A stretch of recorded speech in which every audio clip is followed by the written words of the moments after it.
നമസ്കാരം. S A ചാനലിലേക്ക് എല്ലാവർക്കും സ്വാഗതം. ഇന്ന് ഞാൻ പറയാൻ വേണ്ടി പോകുന്നത് രോഗശാന്തിക്ക് പേരുകേട്ട ക്ഷേത്രങ്ങളെ കുറിച്ചാണ്. ക്ഷേത്രങ്ങൾ എന്ന് പറയുമ്പോൾ കേരളത്തിലെ ക്ഷേത്രങ്ങളെ കുറിച്ചാണ് ഞാൻ കൂടുതൽ പറയുന്നത്. ചില പ്രത്യേക രോഗങ്ങൾക്ക് ചില പ്രത്യേക ദേവീ ദേവന്മാരുടെ കോപം കൊണ്ടാണ് ആ രോഗം ഉണ്ടായത് എന്നാണ് നമ്മൾ വിശ്വസിക്കപ്പെടുന്നത്. നമ്മുടെ പൂർവികരായാലും ശരി, അവർ വിശ്വസിക്കുന്നത് ചില ദൈവങ്ങളുടെ ശാപം മൂലമാണ് നമുക്ക് ഈ രോഗങ്ങൾ വരിക എന്ന് പറയാറുണ്ട്. അതുപോലെ തന്നെയാണ് എത്ര മരുന്ന് കഴിച്ചാലും ഫലം ഉണ്ടാവില്ല. അതും ദൈവപ്രീതി ഇല്ലാത്തത് കൊണ്ടാണ് ആ മരുന്ന് കഴിച്ചത് കൊണ്ട് ഫലം ഇല്ലാത്തത് എന്നും വിശ്വസിക്കുന്നവരുണ്ട്. ഒരു പ്രത്യേക അസുഖങ്ങൾക്ക്, ചില അസുഖങ്ങൾക്ക് ജപം, ധ്യാനം ഇങ്ങനെയൊക്കെ ഇരിക്കുന്നതുകൊണ്ട്, നമ്മൾ ഈശ്വരനെ ഭജനം ഇരിക്കുന്നതുകൊണ്ട് കുറെ രോഗങ്ങൾ മാറിക്കിട്ടും. ഈ വാതരോഗങ്ങൾക്കൊക്കെ ഗുരുവായൂർ ക്ഷേത്രത്തിൽ ഭജനം ഇരിക്കാറുണ്ട്.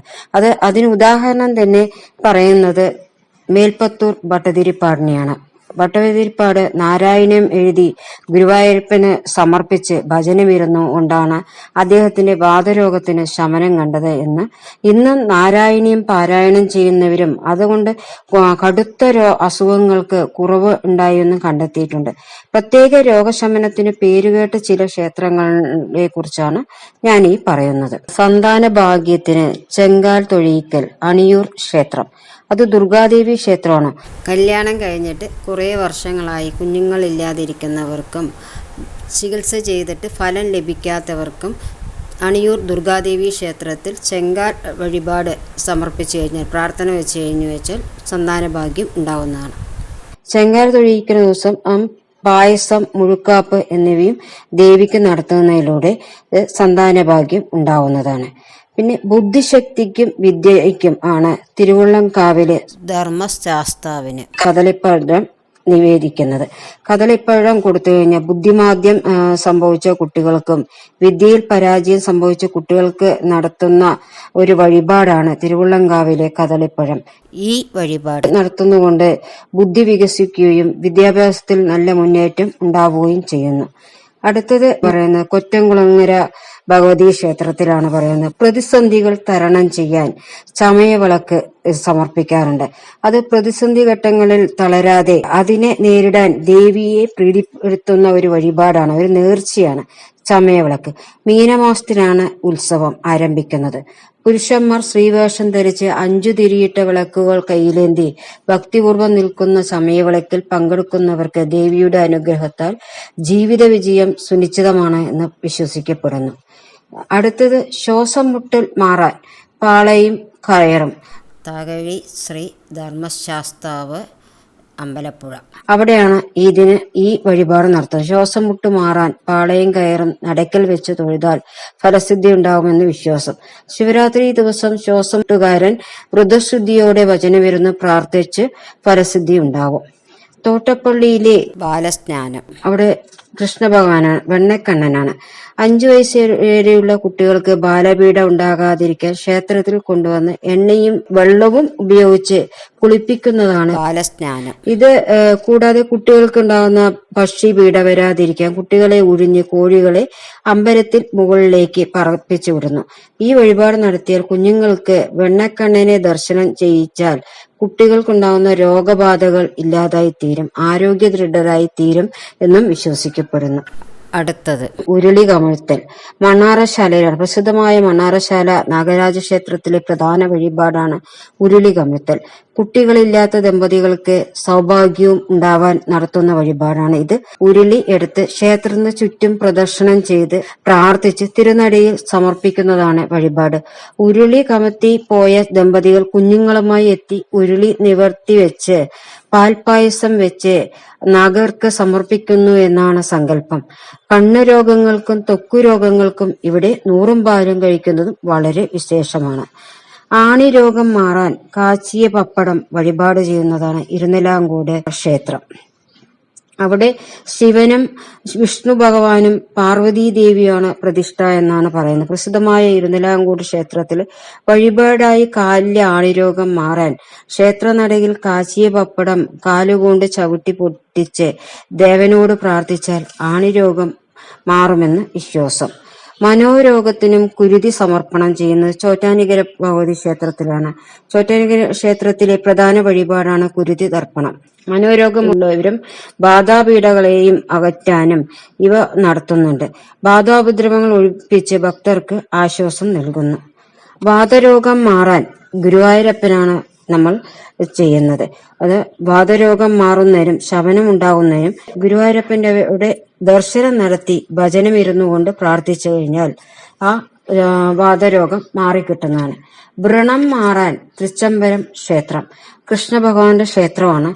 ശരീരത്തിലുണ്ടാവുന്ന വ്രണം മാറുന്നതിനും സർവവിഷ്ടസ്ഥിതിയുള്ള ഒരു വഴിപാടാണ് ഇലഞ്ഞി ഇലയിൽ മോതിരം വെച്ച് തൊഴുക എന്ന ഈ വഴിപാട് നടത്തുന്നത് വഴി സർവ്വരോഗശാന്തിയാണ് ഉണ്ടാവും. മുഴ മാറാൻ പനങ്കാട് ഗണപതി ക്ഷേത്രം. മുഴ വന്നിട്ടുണ്ടെങ്കിൽ അവിടുത്തെ തീർത്ഥവും പ്രസാദവും മുഴയിൽ പുരട്ടി വഴിപാട് കഴിച്ച് പ്രാർത്ഥിച്ചു കഴിഞ്ഞാൽ രോഗശമനം ഉണ്ടാകുമെന്ന് വിശ്വസിക്കുന്നു. ചൊറിയും ചിരങ്ങും മാറാൻ ഗരുഡൻ കാവ്. ചൊറിയും ചിരങ്ങും മാറാൻ വെള്ളിരിക്ക കൊണ്ട് സമർപ്പിക്കുന്ന ക്ഷേത്രമാണ് ഗരുഡൻ കാവ്. ഈ രോഗം ബാധിച്ച കുട്ടികളെ ക്ഷേത്രത്തിൽ കൊണ്ടുവന്ന് ദർശനം ചെയ്യിച്ച രോഗശമനം ഉണ്ടാകുമെന്നും ആശ്വാസം ലഭിക്കുമെന്നും വിശ്വസിക്കപ്പെടുന്നു. പുള്ളും പ്രാവും വഴിപാട്. ക്ഷേത്രനടയിൽ പുള്ളും പ്രാവും നിർമ്മിച്ച് സമർപ്പിച്ചാൽ കുട്ടികൾക്ക് പക്ഷിപീഡകൾ ഉണ്ടാകില്ലെന്നും രോഗശമനം ലഭിക്കുമെന്നും വിശ്വസിക്കപ്പെടുന്നു. കൂടാതെ അഭിഷ്ടസിദ്ധിക്കായി പാൽപ്പായസവും മുഴുക്കാപ്പും വെണ്ണയും പ്രധാന വഴിപാടായിട്ട് അവിടെ സമർപ്പിക്കുന്നുണ്ട്.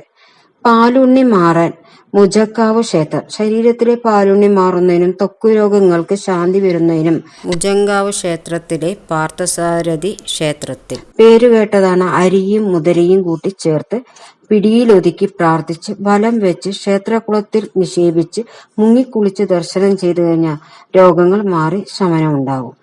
ചിലന്തി വിഷത്തിന് പള്ളിയറ ക്ഷേത്രം. ചിലന്തി വിഷം ഏറ്റവർ ആ ക്ഷേത്രത്തിലെത്തി തീർത്ഥം വാങ്ങി സേവിക്കുകയും നിവേദ്യം ഭക്ഷിച്ചും പ്രസാദം വാങ്ങി പുരട്ടുകയും ചെയ്ത വിഷബാധയേറ്റ ഈ ചിലന്തി വിഷബാധയേറ്റത് ആശ്വാസം ലഭിക്കുന്നതാണ്. വിക്ക് മാറുന്നതിന് പോത്താനി ശിവക്ഷേത്രം. വിക്ക് മാറുന്നതിനും വിദ്യയിൽ നിപുണനാവാനും പോത്തിനി ശിവക്ഷേത്രത്തിൽ ദർശനം ചെയ്ത് പ്രാർത്ഥിച്ച് ത്രിമധുരം നിവേദ്യം കഴിപ്പിച്ച് ഈ പ്രസാദം ഭക്ഷിക്കണമെന്നാണ് പറയുന്നത്. നേത്രരോഗത്തിന് വലിയ വിളക്കിലെ കരി. ഏറ്റുമാനൂരപ്പന്റെ അവിടെയാണ് ഇത് പ്രധാനമായും ചെയ്യുന്നത്. വളരെ പ്രസിദ്ധമായിട്ടുള്ള ക്ഷേത്രമാണ് കെടാവളക്കുള്ള ക്ഷേത്രം.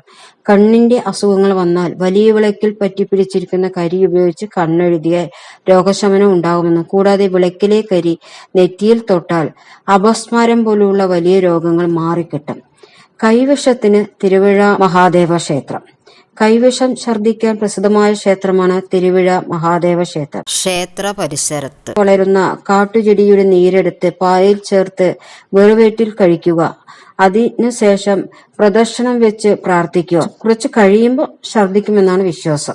അത് ഛർദ്ദിച്ചു കഴിഞ്ഞാൽ ആ ഉള്ളിലുള്ള കൈവശം പോയിക്കിട്ടും എന്നും കൂടെ പറയാനുണ്ട്. പിന്നെ ദൃഷ്ടി ഏൽക്കാതിരിക്കാൻ പടുവിലങ്കാവ്. കുട്ടികൾക്ക് ദൃഷ്ടിദോഷം ഏൽക്കാതിരിക്കാൻ ദൈവത്താർക്ക് ചെത്തിമാല വഴിപാട് നടത്തി ദർശനം ചെയ്താൽ ഫലമുണ്ടാവുമെന്നും വിശ്വസിക്കപ്പെടുന്നു. ഉദര രോഗത്തിന് വെണ്ണ നിവേദ്യം. നെയ്യാറ്റങ്കര ശ്രീകൃഷ്ണസ്വാമി ക്ഷേത്രത്തിലാണ് ഈ വഴിപാട് ചെയ്യുന്നത്. ഉദര സംബന്ധമായിട്ടുള്ള രോഗത്തിന് വെണ്ണ നിവേദ്യം നടത്തിയ രോഗശാന്തി ഉണ്ടാകുമെന്ന് അറിയപ്പെടുന്നത്. വസൂരി രോഗത്തിന് കൊടുങ്ങല്ലൂർ ക്ഷേത്രത്തിലാണ്. വസൂരി രോഗം വരാതിരിക്കാനും രോഗ ആശ്വാസം ഉണ്ടാകാനും ഭദ്രകാളിക്ക് വഴിപാടുകൾ നടത്തി പ്രാർത്ഥിക്കുന്നതും പ്രത്യേകം. ഇങ്ങനെ 21 ക്ഷേത്രങ്ങളുണ്ട്. 21 ക്ഷേത്രങ്ങളിലും പ്രത്യേകമായിട്ടുള്ള വഴിപാടുകളുണ്ട്. ഓരോ രോഗത്തിനും ഓരോ വഴിപാടുകളാണ്. ഓരോന്നിനും ഓരോ ആശ്വാസങ്ങൾ. നമ്മൾ എത്ര തന്നെ ആശുപത്രിയിൽ പോയി അല്ലെങ്കിൽ ഡോക്ടറെ കണ്ടു പലതരം മരുന്നുകൾ കഴിച്ചു എന്നിട്ടൊന്നും രോഗശമനം ഉണ്ടാവാത്തവർക്ക് ഇങ്ങനെ ക്ഷേത്രങ്ങളിൽ പോയി ചെയ്തിട്ട് ഒരുപാട് പേർക്ക് നല്ല ഫലങ്ങൾ ഉണ്ടായിട്ടുണ്ട്. ചില ക്ഷേത്രങ്ങളിൽ ഔഷധ സേവ വരെയുണ്ട്. ആ ഔഷധം കഴിക്കുന്നതിലൂടെ രോഗങ്ങൾ മാറിയവരുമുണ്ട്. അപ്പോൾ ഈ ക്ഷേത്രങ്ങളിലെ ഈ വഴിപാടുകൾ ചെയ്യുന്നത് മൂലം നമ്മൾക്കുണ്ടായിട്ട് വരുന്ന രോഗങ്ങൾ മാറിക്കിട്ടുവാൻ നമ്മളെ സഹായിക്കുന്നതാണ്. അപ്പൊ എന്റെ വീഡിയോ ഇഷ്ടപ്പെട്ടെങ്കിൽ ലൈക്ക് ചെയ്യുക, ഷെയർ ചെയ്യുക, സബ്സ്ക്രൈബ് ചെയ്യുക. നന്ദി, നമസ്കാരം.